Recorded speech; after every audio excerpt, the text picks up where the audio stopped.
Halo teman-teman, selamat datang di Sinau di Mari Channel. Hari ini saya akan membahas soal-soal TWK ya. Langsung aja masuk ke contoh soal yang pertama. Soal pertama. Dalam negara Pancasila, hak dan kewajiban warga negara harus berjalan seimbang agar tercipta kehidupan bermasyarakat yang adil dan harmonis. Makna keseimbangan hak dan kewajiban adalah A. Hak didahulukan daripada kewajiban. B. Kewajiban hanya berlaku bagi warga tertentu. C. Pelaksanaan hak disertai tanggung jawab sosial. D. Hak dapat diabaikan demi kepentingan negara. E. Kewajiban warga lebih utama daripada hak. Jadi, menurut teman-teman untuk soal nomor 1, jawabannya paling tepat yang mana? Ini tentang makna keseimbangan hak dan kewajiban warga negara ya.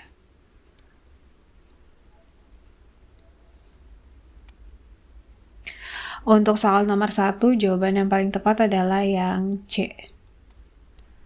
Pelaksanaan hak disertai tanggung jawab sosial. Berikut ini pembahasan kenapa untuk soal nomor 1, jawaban yang paling tepat adalah yang C. Kita bahas satu-satu. Yang A, hak didahulukan daripada kewajiban. Ini salah. Kenapa? Karena ini tidak seimbang. Di sini kan ditanyainnya tentang keseimbangan ya. Lalu yang B, kewajiban hanya berlaku bagi warga tertentu. Ini salah. Kenapa? Karena ini sikapnya diskriminatif. Yang D, hak dapat diabaikan demi kepentingan negara. Ini juga salah. Kenapa? Karena hak tetap dijamin. Lalu yang E, kewajiban warga lebih utama daripada hak. Ini juga salah. Kenapa? Karena ini bertentangan dengan HAM. Jadi untuk soal nomor 1, jawaban yang paling tepat adalah yang C.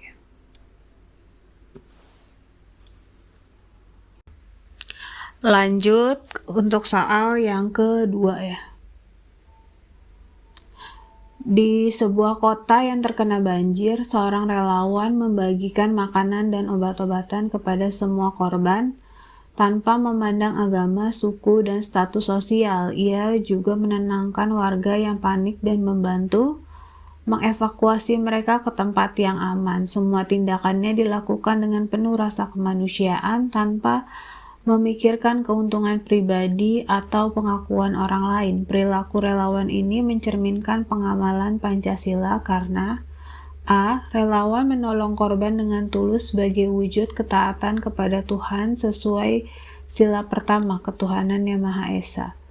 B. Relawan menolong korban untuk memeriksa semua warga mendapatkan bantuan dan kesejahteraan secara merata sesuai sila kelima keadilan sosial bagi seluruh rakyat Indonesia. Yang C. Relawan menolong korban untuk menjaga persatuan dan kerukunan warga selama bencana sesuai sila ketiga Persatuan Indonesia. Yang D. Relawan menolong korban dengan cara musyawarah bersama warga agar tindakan yang diambil bijaksana sesuai sila keempat kerakyatan yang dipimpin oleh hikmat kebijaksanaan dalam permusyawaratan perwakilan. Yang E. Relawan menolong korban secara adil dan beradab, menghormati hak serta martabat mereka sesuai sila kedua kemanusiaan yang adil dan beradab.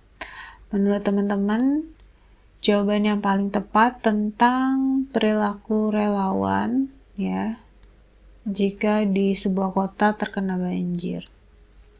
Menurut teman-teman, jawaban yang paling tepat untuk soal nomor 2 yang mana?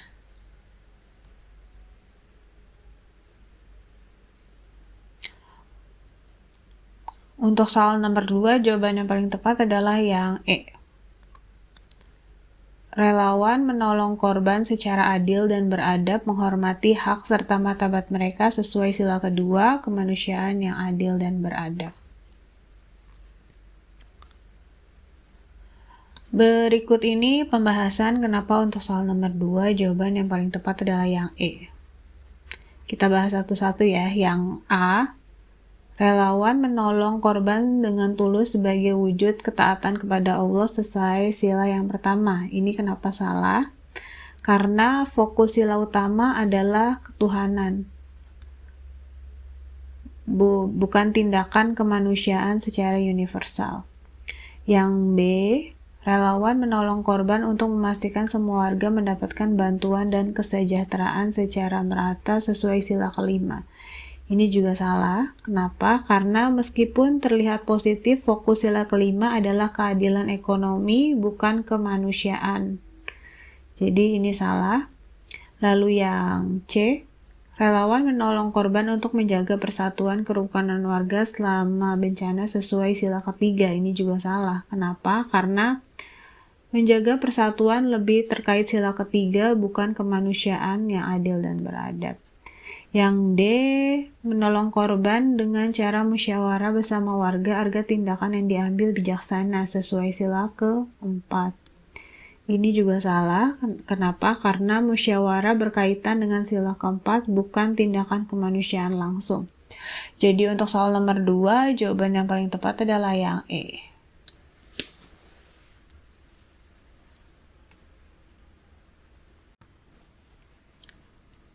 Lanjut ke soal yang ketiga.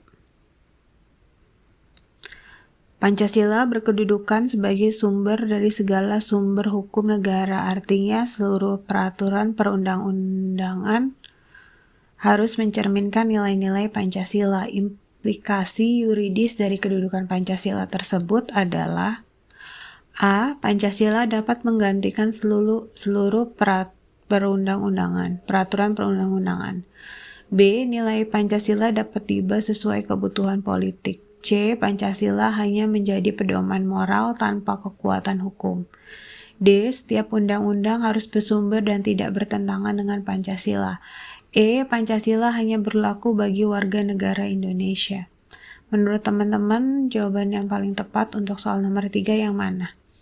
Di sini yang ditanyakan implikasi yuridis dari kedudukan Pancasila ya, sebagai sumber dari hukum negara. Untuk soal nomor 3, jawaban yang paling tepat adalah yang D. Setiap undang-undang harus bersumber dan tidak bertentangan dengan Pancasila. Berikut ini pembahasan kenapa untuk soal nomor 3, jawaban yang paling tepat adalah yang D.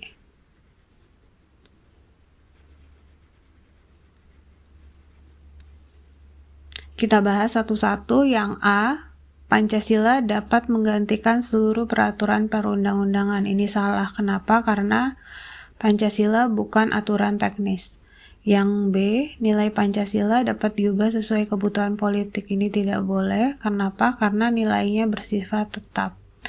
Yang C, Pancasila hanya menjadi pedoman moral tanpa kekuatan hukum. Ini juga salah. Kenapa? Karena memiliki kekuatan hukum. Yang E, Pancasila hanya berlaku bagi warga negara Indonesia. Ini juga salah. Kenapa? Karena ini berlaku bagi penyelenggara negara. Jadi untuk soal nomor 3, jawaban yang paling tepat adalah yang D.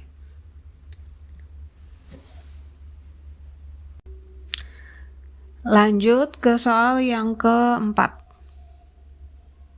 Soal keempat, pada sidang BPUPKI, Soekarno mengusulkan 5 prinsip dasar negara yang kemudian dikenal sebagai Pancasila. Rumusan ini dicantumkan dalam pembukaan Undang-Undang Dasar 1945 dan menjadi pedoman bagi seluruh penyelenggaraan pemerintahan serta kehidupan berbangsa dan bernegara. Manakah pernyataan yang paling tepat mengenai fungsi Pancasila dalam pembukaan UUD 1945? A. Pancasila menjadi pedoman moral dan politik yang hanya mengatur sikap pemerintah. B. Pancasila menjadi dasar negara dan pedoman bagi seluruh penyelenggara pemerintahan dan kehidupan berbangsa.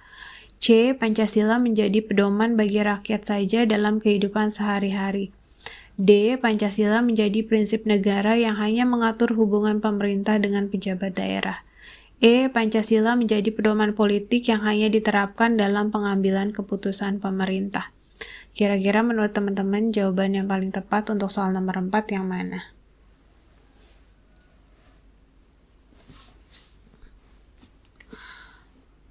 tentang pernyataan yang paling tepat mengenai fungsi Pancasila dalam pembukaan Undang-Undang 1945. Jawaban yang paling tepat adalah yang B. Pancasila menjadi dasar negara dan pedoman bagi seluruh penyelenggaraan pemerintahan dalam kehidupan berbangsa. Berikut ini pembahasan kenapa untuk soal nomor 4 jawaban yang paling tepat ada yang B. Kita bahas satu-satu ya. Yang A, Pancasila menjadi pedoman moral dan politik yang hanya mengatur pemerintah. Ini salah. Kenapa? Karena Pancasila lebih dari sekedar pedoman moral atau politik bagi pemerintah, bersifat formal sebagai dasar negara. Yang C, Pancasila menjadi pedoman bagi rakyat dalam kehidupan sehari-hari. Ini juga salah. Kenapa? Karena Pancasila berlaku untuk seluruh negara, bukan hanya untuk rakyat secara individu. Yang D, Pancasila menjadi prinsip negara yang hanya mengatur hubungan pemerintah dengan pejabat daerah. Ini juga salah, karena ruang lingkup Pancasila lebih luas dari pemerintah dan pejabat negara. Yang E, pedoman politik yang hanya ditetapkan dalam pengambilan keputusan pemerintah. Ini juga salah. Kenapa? Karena Pancasila bukan hanya pedoman politik, berlaku secara luas sebagai dasar negara. Jadi untuk soal nomor 4, jawaban yang paling tepat adalah yang B.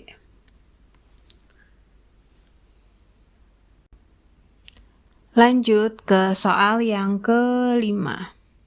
Soal kelima, upaya bela negara tidak selalu diwujudkan dalam bentuk angkat senjata. Dalam konteks kehidupan modern, bela negara dapat dilakukan melalui berbagai bidang sesuai profesi dan peran warga negara. Contoh bela negara non-militer yang paling tepat adalah A, mengikuti wajib militer secara sukarela, B, menolak pengaruh globalisasi secara total, C, menjalankan profesi dengan jujur dan bertanggung jawab, D, membatasi akses budaya asing, E, menghindari kritik terhadap pemerintah. Menurut teman-teman, jawaban yang paling tepat untuk soal nomor 5 yang mana? Di sini tentang contoh bela negara non-militer ya, yang paling tepat.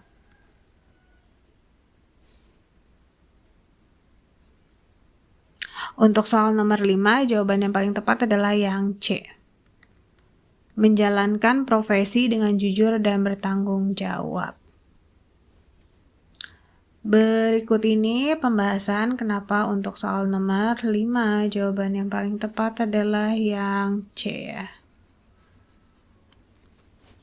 Kita bahas satu-satu. Yang A, mengikuti wajib militer secara sukarela. Ini salah. Kenapa? Karena ini termasuk bela negara militer. Di sini kan yang ditanyain yang non-militer ya. Jadi ini salah. Yang B, menolak pengaruh globalisasi secara total. Ini juga salah karena ini tidak realistis. Yang D, membatasi akses budaya asing. Ini juga salah. Kenapa? Karena bertentangan dengan keterbukaan.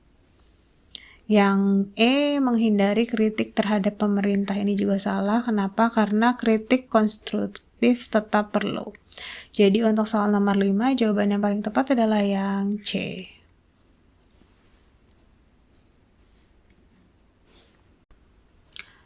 Lanjut ke soal yang ke-6 ya. Soal 6, pada tahun 1945 saat Jepang masih menduduki Indonesia, dibentuk sebuah badan yang bertugas menyiapkan dasar negara dan merancang konstitusi bagi Indonesia yang akan segera merdeka. Badan inilah yang kemudian menghasilkan rancangan Undang-Undang Dasar 1945. Berdasarkan cerita tersebut, badan apakah yang dimaksud?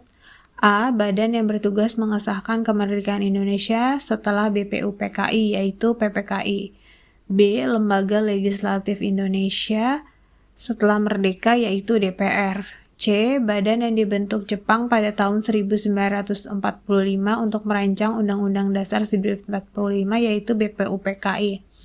D, lembaga negara setelah kemerdekaan yang memiliki kewenangan mengubah dan menetapkan Undang-Undang 1945, yaitu MPR. E. Organisasi bentukan Jepang yang tidak berkaitan dengan perumusan Undang-Undang 1945 yaitu Seikoden.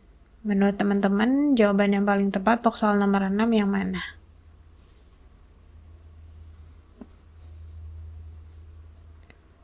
Untuk soal nomor 6, jawaban yang paling tepat adalah yang C. Badan yang dibentuk Jepang pada tahun 1945 untuk merancang Undang-Undang 1945 yaitu BPUPKI. Berikut ini pembahasan kenapa untuk soal nomor 6 jawaban yang paling tepat adalah yang C ya.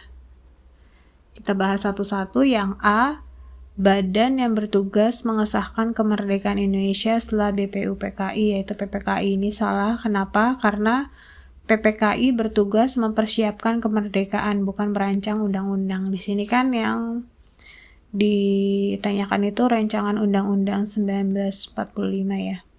Yang B, lembaga legislatif Indonesia yang merdeka yaitu DPR ini juga salah. Kenapa? Karena DPR adalah lembaga legislatif setelah Indonesia merdeka. Yang D, lembaga negara setelah kemerdekaan yang memiliki kewenangan mengubah dan menetapkan undang-undang yaitu MPR. Ini juga salah.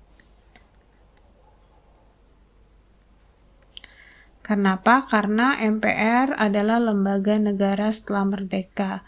Yang E, organisasi bentukan Jepang yang tidak berkaitan dengan perumusan undang-undang yaitu Seikoden. Ini salah. Kenapa? Karena ini tidak terkait perumusan Undang-Undang 1945. Jadi jawaban yang paling tepat adalah yang C.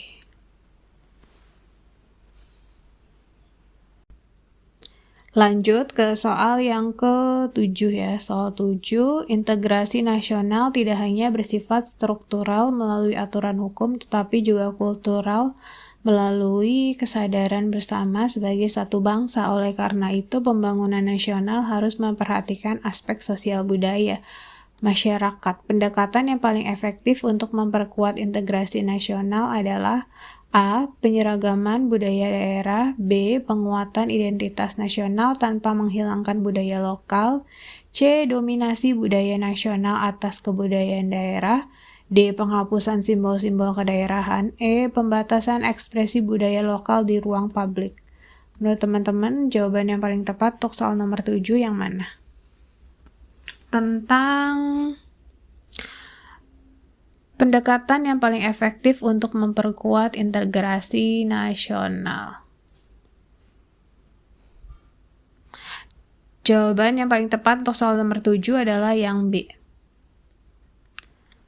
Penguatan identitas nasional tanpa menghilangkan budaya lokal.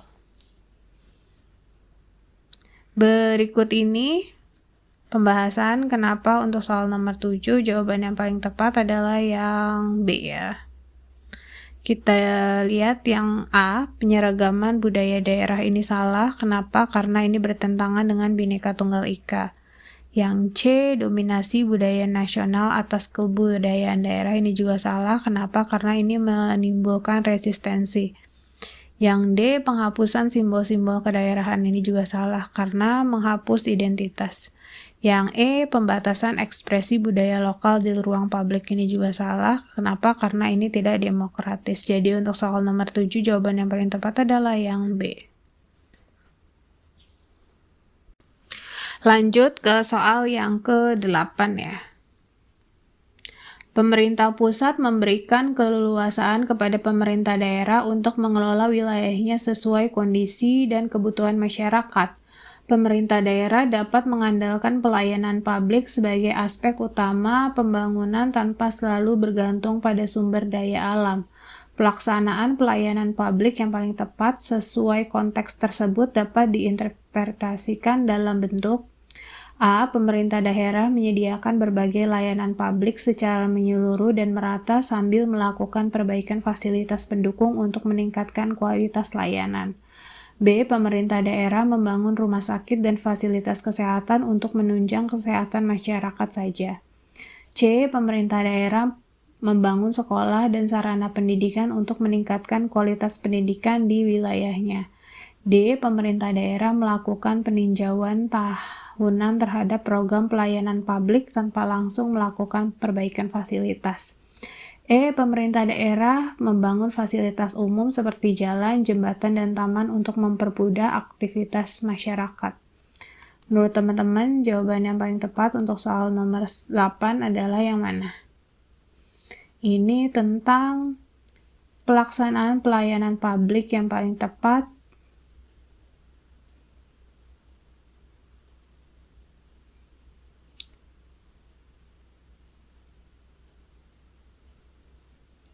Untuk soal nomor 8, jawaban yang paling tepat itu yang A ya.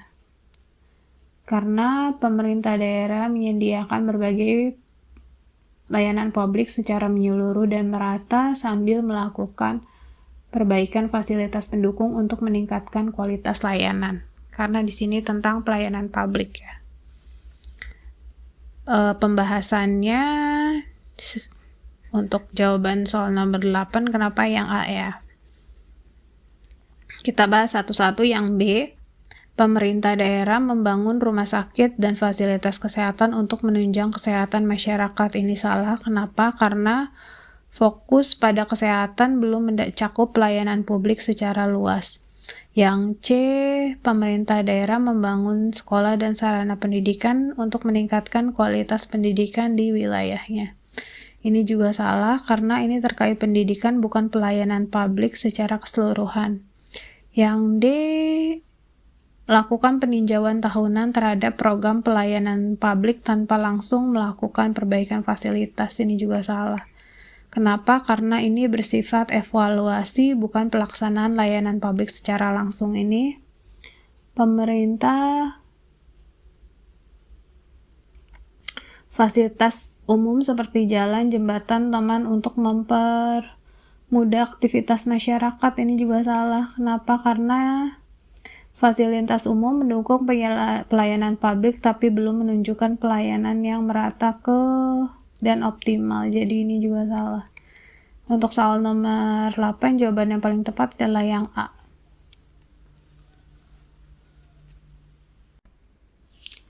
Lanjut ke soal yang ke-9 ya.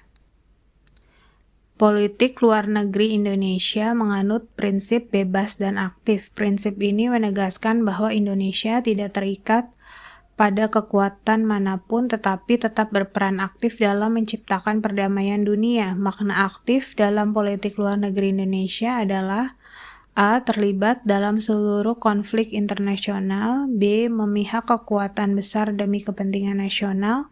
C. Mengikuti kebijakan luar negeri negara maju. D. Mengutamakan kepentingan nasional tanpa kerjasama. E. Berperan dalam penyelesaian masalah internasional. Menurut teman-teman, untuk soal yang ke-9, jawaban yang paling tepat yang mana? Tentang makna aktif ya, dalam politik luar negeri Indonesia.